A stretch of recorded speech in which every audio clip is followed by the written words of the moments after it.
Hello everyone, मेरा नाम है ज्योतिराज, तुम्हारा एजुकेशनल भैया। और आज हम लोग पढ़ने वाले हैं पावर शेयरिंग चैप्टर को। ये चैप्टर तुम्हारा सिविक्स का चैप्टर 1 है और यहाँ से हमारी पूरी साल की जर्नी स्टार्ट होने वाली है। अब से हम तुम्हें इंग्लिश के साथ साथ पूरा सोशल स्टडीज भी पढ़ाने वाले हैं। इस वीडियो को मैं अपने फ्रेंड सुधांशु के साथ मिलकर पढ़ाने वाला हूँ, तो वीडियो को एंड तक अच्छे से देखना। बहुत प्रॉपर प्रेजेंटेशन के साथ अच्छे से तुम्हें इस चैप्टर को समझाएंगे। तो सबसे पहले तुम्हारे मन में आया होगा कि पावर शेयरिंग होता क्या है। तो बहुत ही इजी है। कंट्री के अंदर जो पावर होता है ना, वो अलग अलग लेवल पे डिवाइडेड होता है। जैसे इंडिया का ही ले लो, सेंट्रल गवर्नमेंट होता है, स्टेट गवर्नमेंट होता है, फिर लोकल में पंचायत वगैरह होता है। तो ये एक एग्जांपल है इंडिया में पावर शेयरिंग। तो उसी तरह से अलग अलग कंट्री में अलग अलग लेवल पर पावर शेयर्ड होता है। तो इस चैप्टर में हम दो कंट्रीज के अंदर कैसे पावर शेयरिंग हुआ है उसके बारे में पढ़ेंगे।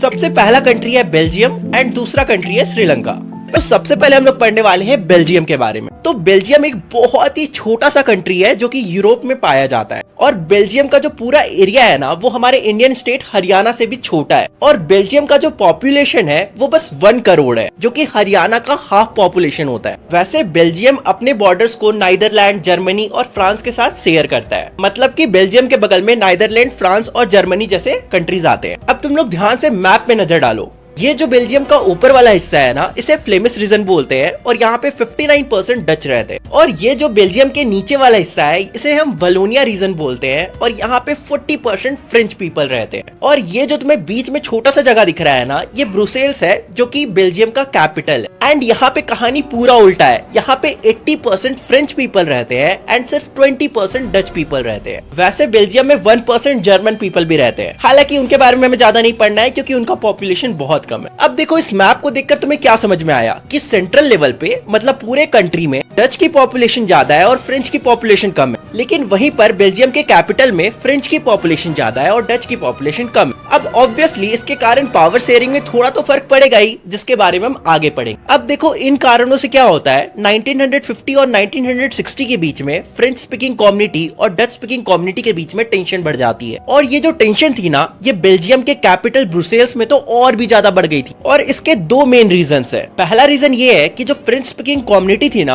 वो बहुत ज्यादा रिच और पावरफुल थी। इसलिए जो डच स्पीकिंग कम्युनिटी थी, उन्हें हमेशा दब के रहना पड़ता था। और इस कारण से उन्हें काफी सारी बेनिफिट्स जैसे कि इकोनॉमिक डेवलपमेंट, एजुकेशन, ये सब भी बहुत लेट में मिलता है। और दूसरा रीजन ये था कि पूरे कंट्री में तो डच की पॉपुलेशन ज्यादा थी, लेकिन वही कंट्री के कैपिटल ब्रुसेल में फ्रेंच की पॉपुलेशन ज्यादा थी। आई होप सो तुम्हें यहाँ तक अच्छे से क्लियर हो गया होगा। बहुत ही इजी टॉपिक है। देखो, वीडियो देखने के साथ साथ अच्छे से नोट्स बनाते जाओ, ताकि वीडियो के बाद जब तुम एक बार नोट्स को अपने पढ़ोगे तो तुम्हें सब कुछ अच्छे से रिवाइज हो जाएगा। अब हम लोग पढ़ते हैं अकोमोडेशन इन बेल्जियम के बारे में।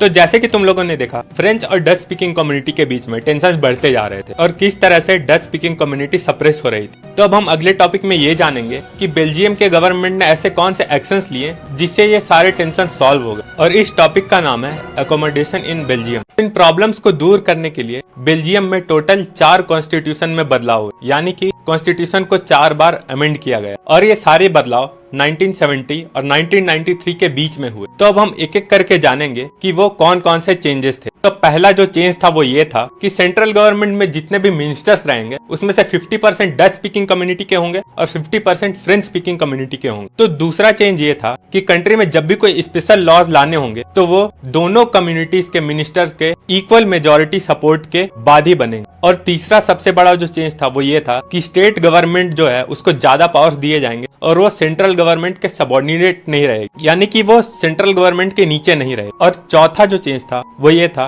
कि ब्रुसेल्स जो कैपिटल है उसका अपना एक अलग गवर्नमेंट रहेगा, जिसमें कि दोनों कम्युनिटी के लोग इक्वल रिप्रेजेंट करें। और पांचवा और आखिरी जो चेंज था वो ये था कि सेंट्रल और स्टेट गवर्नमेंट के अलावा एक और गवर्नमेंट भी रहेगा, जिसे हम कम्युनिटी गवर्नमेंट बोलेंगे। और ये जो कम्युनिटी गवर्नमेंट होगा वो लोकल लेवल पे रहेगा, जो कि लोकल कम्युनिटीज के मुश्किलों को सुनेगा, परेशानियों को सुनेगा और उन्हें सॉल्व करेगा। और ये सारे चेंजेस होने के बाद बेल्जियम में जो पावर शेयरिंग हुआ वो 3 लेवल्स पे हुआ। पहला सेंट्रल, दूसरा स्टेट और तीसरा कम्युनिटी गवर्नमेंट। ये सब होने के बाद बेल्जियम का सिचुएशन बहुत ज्यादा सुधर गया और बेल्जियम एक एग्जांपल बन गया बाकी सारे कंट्रीज के लिए कि वो भी पावर शेयरिंग का यूज करके कैसे अपने कंट्री में शांति बनाए रख सकते हैं। और ये एक इतना अच्छा एग्जांपल था कि इसे देखते हुए सारे यूरोपियन कंट्रीज ने डिसाइड किया कि बेल्जियम की जो कैपिटल है ब्रुसेल्स, उसे यूरोपियन यूनियन का हेडक्वार्टर बना दिया जाए। अब देखो, तुम्हें बेल्जियम के अंदर पावर शेयरिंग कैसे होता है ये तो समझ में आ गया। अब हम लोग बढ़ते हैं हमारे दूसरे कंट्री की तरफ, जो कि है श्रीलंका।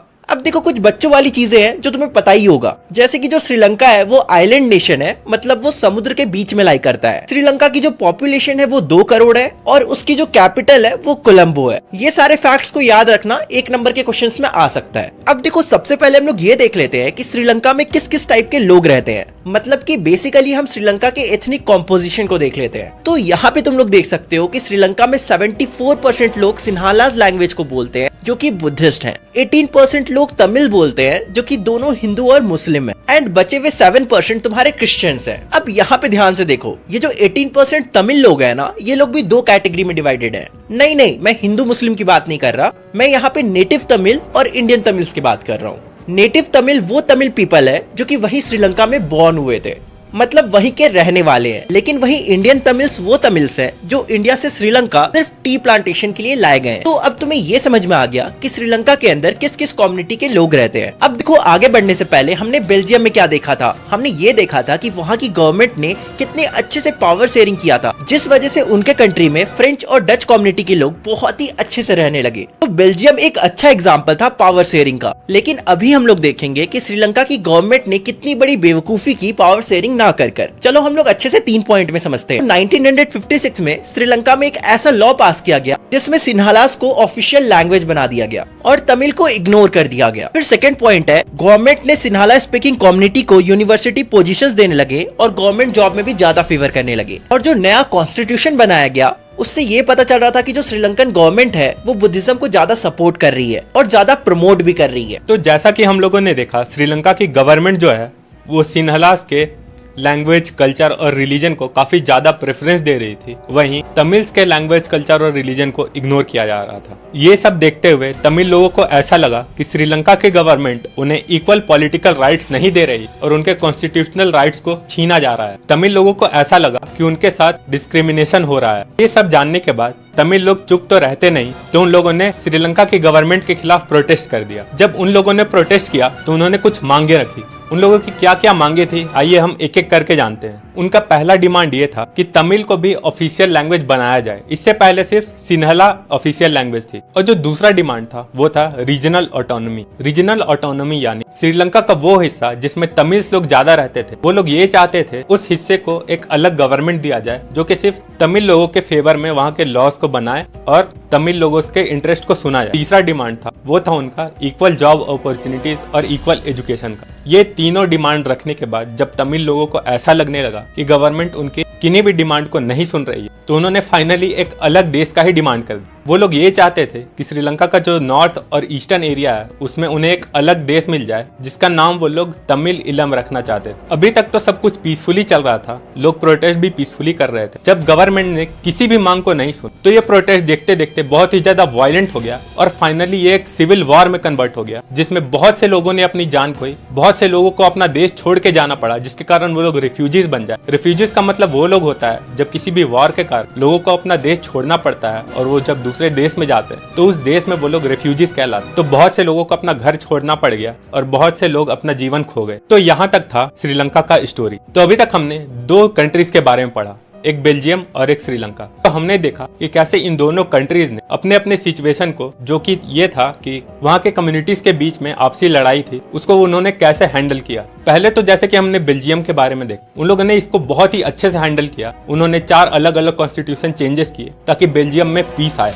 वहीं श्रीलंका के गवर्नमेंट ने इसे बहुत ही बुरी तरह हैंडल किया, जिसके कारण ये आगे चल के सिविल वॉर में बदल गया और ये सिचुएशन बहुत ही ज्यादा बुरा हो गया। तो इससे हमें ये सीख मिलती है कि हमें अपने कंट्री में रह रहे सारे कम्युनिटीज के इंटरेस्ट को सुनना चाहिए और सबको इक्वली ट्रीट करना चाहिए और प्रॉपर पावर शेयरिंग करना चाहिए। तो इन 2 कंट्रीज के केसेस से हमें ये तो पता चल गया कि पावर शेयरिंग इंपॉर्टेंट है। पर अगर एग्जाम में तुमसे क्वेश्चन आता है कि why power sharing is important, तो तुम्हें क्या लिखना है? तो इसके बेसिकली 2 पॉइंट्स है, एक प्रूडेंशियल रीजन है और एक मॉरल रीजन है। प्रूडेंशियल रीजन ये बोलता है कि पावर शेयरिंग इसलिए इंपॉर्टेंट है क्योंकि ये 2 कम्युनिटीज के बीच में कॉन्फ्लिक्ट होने से रोकता है। मॉरल रीजन ये कहता है कि पावर शेयरिंग डेमोक्रेसी को बचाने के लिए बहुत ही इंपॉर्टेंट है। अगर पावर शेयरिंग एग्जिस्ट नहीं करेगा तो डेमोक्रेसी भी एग्जिस्ट नहीं करेगा। अब हम लोग ये देखते हैं कि अलग अलग कंट्रीज में कैसे पावर को शेयर किया जाता है। ऑब्वियसली हम लोग डिक्टेटरशिप वाले कंट्रीज के बारे में बात नहीं करेंगे, हम डेमोक्रेटिक कंट्री के बारे में बात करेंगे, क्योंकि जहाँ पे डिक्टेटर होते हैं वहाँ पे तो सिर्फ एक ही राजा होता है, वहाँ पे कोई पावर शेयरिंग नहीं होती। चलो अब टॉपिक पे आते हैं। फॉर्म्स ऑफ पावर शेयरिंग, मतलब अलग अलग कंट्रीज में कैसे पावर को शेयर किया जाता है। सबसे पहला होता है हॉरिजॉन्टल पावर शेयरिंग, जिसमें पावर लेजिस्लेचर, एग्जीक्यूटिव और जुडिशियरी के बीच में शेयर किया जाता है। लेजिस्लेचर जैसे कि तुम्हारा पार्लियामेंट हो गया, जो कि लॉज बनाते हैं। दूसरे आते हैं एग्जीक्यूटिव्स, जो कि लॉ का तुम्हें पालन करवाते हैं, for example IAS and IPS officers. And तीसरा होता है जुडिशियरी, जो लॉज एंड ऑर्डर सही से रेगुलेट हो रहा है या फिर नहीं उसे देखते हैं, जिसमें तुम्हारा जज और वकील सब आ जाता है। आई होप सो तुम्हें horizontal distribution of power sharing समझ में आ गया होगा, जो कि लेजिस्लेचर, एग्जीक्यूटिव और जुडिशियरी के बीच में होता है। हम लोग सेकंड देखेंगे vertical distribution of power sharing को, जिसमें जो पावर होती है वो सेंट्रल गवर्नमेंट, स्टेट गवर्नमेंट और लोकल गवर्नमेंट के बीच में डिस्ट्रीब्यूटेड होता है। अब इसमें क्या ही बताना, सेंट्रल गवर्नमेंट में अभी मोदी जी बैठे हैं, स्टेट गवर्नमेंट में हर स्टेट का अलग होता है और लोकल गवर्नमेंट तो तुम्हें पता ही हो, जैसे कि गांव वगैरह में पंचायत वगैरह होता है, बाकी तुम्हारे सोसाइटी से कोई एक आदमी रिप्रेजेंट कर रहा होता है, तो वो सब लोकल गवर्नमेंट के एग्जांपल्स हो जाते हैं। तीसरा होता है जो पावर शेयरिंग होता है वो सोशल ग्रुप्स के बीच में डिवाइडेड होता है और ये डिसाइड होता है उस कंट्री के रिलीजन और कम्युनिटी के बेसिस पे, जैसे हमने बेल्जियम का एग्जांपल में देखा था कि कैसे कम्युनिटी गवर्नमेंट को बनाया गया था। चौथा और आखिरी फॉर्म ऑफ पावर शेयरिंग होता है पॉलिटिकल पार्टीज के बीच में। हमने कोलिशन गवर्नमेंट का नाम सुना ही होगा, जब दो पार्टीज आपस में मिलकर गवर्नमेंट फॉर्म कर लेती है। तो ये तुम्हारा एक बहुत ही बेसिक सा एग्जांपल हो जाता है पॉलिटिकल पार्टीज के बीच में पावर शेयरिंग का। इसी के अंदर तुम्हारा आता है power sharing between pressure groups, जैसे कि तुम्हारा एनजीओ वगैरह हो गया। तुमने देखा ही होगा एनजीओ वगैरह निकल जाते हैं, रोड पे प्रोटेस्ट वगैरह करते हैं। तो ये जो तुम्हारा एग्जांपल है वो है power sharing among pressure group. तो अब हम हॉरिजॉन्टल और वर्टिकल दोनों टाइप्स के पावर शेयरिंग को अच्छे से समझ लेते हैं। पहले हम जानते हैं हॉरिजॉन्टल पावर शेयरिंग को।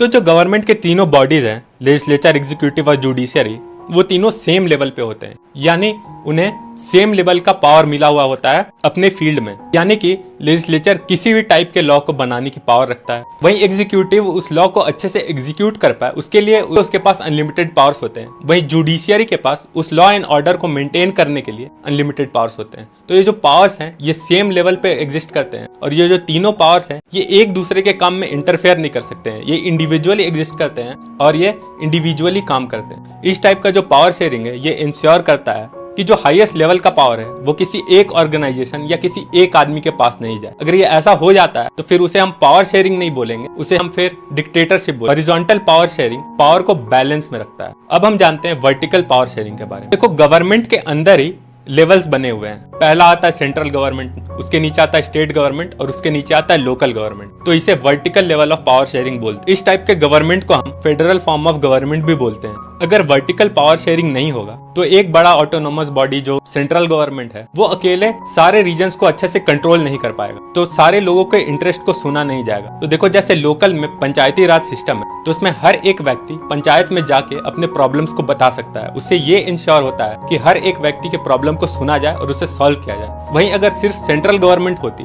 तो वो तो बहुत ही टॉप लेवल पे है, वो हर एक स्टेट, हर एक जिले में जाके ये पता नहीं कर सकता है कि वहाँ के लोग क्या प्रॉब्लम फेस कर रहे हैं और उन्हें सॉल्व नहीं कर सकता है। इसलिए हॉरिजॉन्टल पावर शेयरिंग बहुत ही ज्यादा इंपॉर्टेंट है। तो इस तरह से तुम्हारा ये सिविक्स का चैप्टर खत्म होता है। अगर तुम्हें ये सारे नोट्स चाहिए तो मेरे टेलीग्राम चैनल को फॉलो कर लो, वहाँ पे मैं प्रोवाइड कर दूंगा। और अगर तुम्हें मेरे पर्सनल लाइफ के बारे में जानना है तो मुझे इंस्टाग्राम में फॉलो कर लो, और दोनों ही इंस्टाग्राम और टेलीग्राम का लिंक डिस्क्रिप्शन में गिवन है। तो अब तुम लोग से मिलते हैं किसी अगली वीडियो में, तब तक के लिए बाय बाय।